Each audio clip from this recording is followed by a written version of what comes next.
In the days of the Mughals, the Emperor Akbar stands out as one of the greatest. And among his counselors was one nicknamed Birbal, for he was the sole Hindu counselor to the Emperor of the Mughals. And as such, he was frequently in contest with the nobles of the court, with other counselors of the faith of Islam, with other sages on rare occasions. And time after time, he bested them in one contest of one type or another. And so it was one day his enemies came up with a new plan.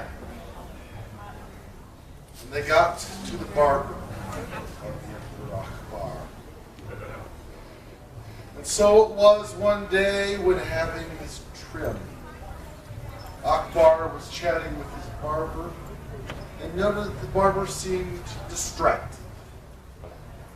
And the barber said, "Oh, great emperor, I had a dream last night that I cannot put out of my head.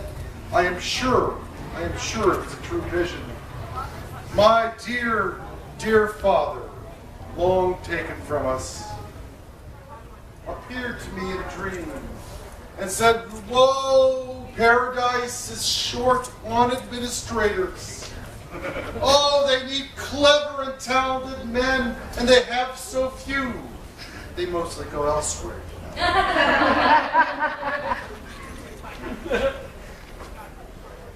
And my father said the most optimum solution is if you would please send Birbal paradise.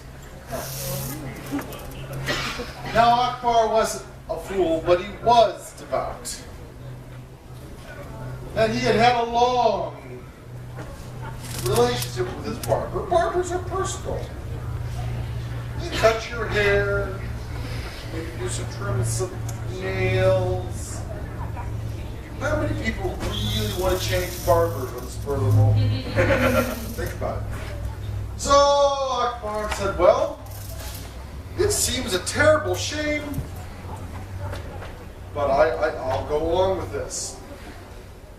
And he informed Birbal of this at the next meeting of the court that afternoon. And Birbal saw how the winds were blowing, and he said, "Well, O light of the universe, I will freely acquiesce to this. However, may I have 2 weeks to put my affairs in order?" And Akbar said, "That seems reasonable. Please, go ahead." And Birbal said, "I request one more boon. May we have the send-off, as it were, on my grounds?" "Why, yes," said Akbar. "I would be glad to allow your last moments on earth to be in the grounds you love."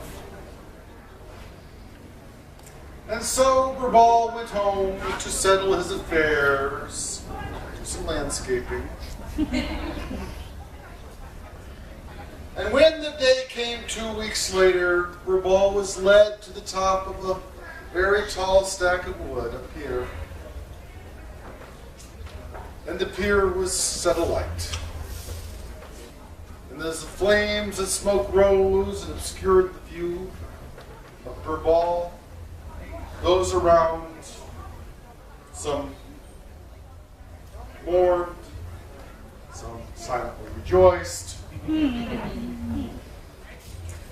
Birbal, on the other hand, was very busy tunneling through the wood to the tunnel he had made under the pyre, leading back to his house. And for 2 weeks he stayed in his house. He did not wash his hair. He did not cut his hair. He did not shave. And so 2 weeks later, he appeared before the court of Akbar in this state of dishevelment. "Oh, light of the universe! Oh, great emperor! There has been a vast mistake. I've been sent back to tell you. Paradise does not need administrators. They need more barbers!"